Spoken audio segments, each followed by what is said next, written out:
Courage to change. You're listening to Big E.A.R Radio, Sessions with the Songwriters. Today, in Sessions with the Songwriters, we feature Jay Steele and the inspiration behind his track, What I Can Do.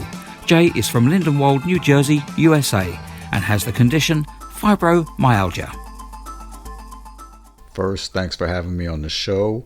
I think it's great that you feature and give a voice to disabled musicians like myself. My name is Jay Steele, and the name of the song that this feature is about, the name of the song is called What I Can Do. And that song is about my disability. And the name of my disability, a lot of people haven't heard of it, is called fibromyalgia.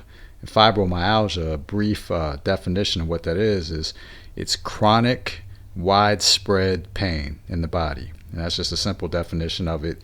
Although I can tell you that the people that have it, we all have various symptoms. It's like if you get a fever or a flu or a cold, one person might have a sore throat, another person might be sneezing a lot. You could have different symptoms, but it's the same, same affliction. For me, in my life, what that means is that I'm disabled, and my life really revolves a full-time job of pain management. And along with pain management, one of the biggest components of that is pacing. Pacing is a term we use on how you break up things in your life to manage it. For example, one of my biggest problems, biggest symptoms, biggest afflictions with my fibromyalgia, because there's many, many symptoms. I could spend days talking about it, but I'm just going to highlight a few, is my stomach, my gastritis, severe gastritis. And the way that I utilize pacing to manage that pain is that instead of eating a lot of food at one time or 3 big meals a day like a normal person, which would hurt me tremendously, and it would get me to the point where it'd be hard to eat at all. I mean, I've been to the point where I've lost so much weight that people were worried about my life. I was worried about my life. But the way I learned how to manage my weight and to not have so much pain so that I can function, do things like this interview, is I break my meals up into like 5, 6 small meals spaced about 2 to 3 hours apart. So that's an example of a symptom, and then also how I manage that symptom through pacing. Some other brief examples is like it hurts me to sit for more than 30 or 40 minutes. So, I watch the clock. I sit for 30, 40 minutes at a time, then I stand up for a while. If I stand up too long, that's going to hurt too. So, I pace. I do some sitting, I do some standing, and that's the way I get through sleeping at night, because it hurts to sleep in any position. I wake up after an hour. One side will hurt so much it'll wake me up from the pain, and the pain can become unbearable. So I flip to the other side, get another hour of sleep, and I just keep rotating all night long to get a night of sleep in. So the sitting hurts, standing hurts. My stomach. Also have chronic fatigue syndrome, which very frequently comes along with fibromyalgia. Makes it hard to go to sleep, hard to stay asleep. You need extra rest. And also very common with fibromyalgia, I'm very, very sensitive to hot and cold temperatures, so I have to manage being in environments that are too hot or too cold. I have to be careful about extreme temperatures. Also, very common with people with fibromyalgia, just to kind of wrap up my symptoms or a little summary of them, is I'm very sensitive, as most of us are with fibromyalgia, to bright lights and especially loud noises and smells. So like with loud noises, I go to something, big public event, it's loud, I put in earplugs. And with smells, I just try to, my wife and I, we try to stay away from artificial fragrances. And we learned artificial fragrances can be unhealthy anyway. Of course, the biggest thing when people learn about fibromyalgia, it always invariably comes to, well, can't you just take a medication for that? Take a quick pill, make everything go away, right? That's the way that people they ask you that.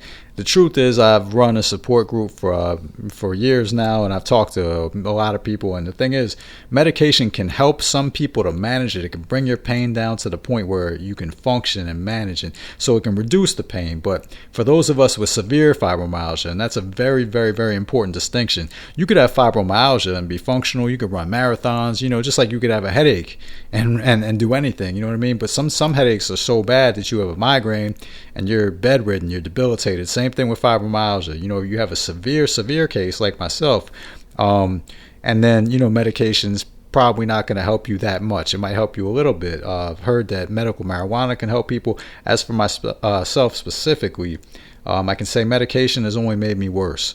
And it's made my pain actually so much worse that I wasn't able to function. And I've actually heard from a doctor who wrote one of the best books I've read on fibromyalgia that she has the same issue. I've met others too where medication actually makes them worse. So medication is, it's not a solution. It could be part of a plan to manage. And this is if you have severe fibromyalgia. And as far as how I manage the fibromyalgia, that's where I'm going to get into next. First, I think it's very important to get as informed as you can so you're not in the dark about what's happening to you. So for me, I read a lot of books. I actually had my wife help me read the books because if I read too many books, I'm looking down too long, my neck hurts, my back hurts. So she helped me read a lot of books, and we had to filter through the bad ones. There's a lot of bad books out there that say that you could just cure it. Make it go away. And if you have a less severe case, yeah, maybe. But otherwise, it's kind of like, having one of those gay conversion schools or something like that. You know what I mean? So anyway, the 3 books that I found to be the best that I recommend and advocate are, the first one would be Taking Charge of Fibromyalgia. It's written by Julie Kelly and Rosalie Devonshire, and I would recommend the latest version of that book. There's several editions. It was actually written by these 2 women who were both doctors, both have severe cases of fibromyalgia, and they started the first support groups in the country of the U.S. In Minnesota in the 90s. So that's one. The other one is The Complete Idiot's Guide to Fibromyalgia, again, the latest edition. And finally, Understanding and Conquering Fibromyalgia. That one is written by Jennifer G. Schnellman, who is also a doctor with fibromyalgia. And for all these books, I got them off of eBay. I got used copies. They're like, $5 or $10 each. And really priceless as far as managing the condition. To be honest with you, when I first got it for a while, I really couldn't handle it. It was a nightmare. I wasn't sure that I wanted to live anymore with this. I couldn't accept it. It was just tremendously difficult. And really what's helped me to overcome it and what helps me to manage it as far as mentally, is really a lot of it is about my attitude. I had to change my way of thinking. I had to learn to accept it. And now, to make a long story short, I live by a code of spiritual principles. These are the types of principles you can find across the lines in different spirituality, different modes of spirituality, such as like Zen Buddhism, the 12-step program, indigenous spiritual teachings, Tibetan monk philosophy, or just cultural wisdom, like things passed on by like my grandmother, or what some people would call universal law. An example of some of those principles that I live by that really helped me to manage my my disability and to be a happy, contented person is acceptance. Like found in the Serenity Prayer. I had to accept it. I had to say, hey, this is what it is. It sounds simple, but it's it's actually very powerful. Also, humility. I try to work on who I am to be a better person instead of looking at what's wrong with the world, what's wrong with me. I just try to be a better person, work on my character defects. Also, selflessness and service. Trying to help others. I actually found that it can help me as much or more than it can help them. I had to stop making everything about me, and it's tough because I feel like we're kind of brought up that everything is about you. So I had to break out of that thinking, and actually take action, not just think about helping people, but actually do it. And that comes down to my song and my latest album, For the Love. It's called For the Love because I made this music thinking about other people, and this is the first album that I really did that, where it really wasn't about me. It was really about others. Like my song What I Can Do is really thinking about how I can show love and perform some service for people who have fibromyalgia. Finally, a couple other things, just real quick, is getting out of my head, getting out of my own head, and trying to be selfless. I watch movies, of course, the adventure and the action, takes me to a different reality, just distracts me a little bit. But leading the support group that I have for years, and hearing their stories and hearing what's going on with them, it takes me out of what's rolling around in my own head, gets me in their head. So that's helpful. I ask my wife about her day. I talk to people. I talk to them about them. I don't make it about me, so I get out of my own head, and it helps me, and they like it too. Also, of course, laughter. They say laughter is the best medicine. I watch the Golden Girls all the time. It makes me laugh. And I feel like laughter is important. I'll wrap it up with as far as my attitude on how I manage it mentally and spiritually. with gratitude. I think gratitude is extremely important. Gratitude really helps me to be happy. First of all, I got to think every day, even if things aren't going the way that I hope that they went that day or whatever, I'm feeling kind of down, I got to think, really, when it comes down to it, my pain is manageable. And that's really what matters the most. If your pain is unmanageable, you're miserable, maybe you're laid in bed, maybe you're in the hospital. So, I'm thankful that my pain is manageable. I'm not screaming. I'm able to function. I can talk, do things. I can function.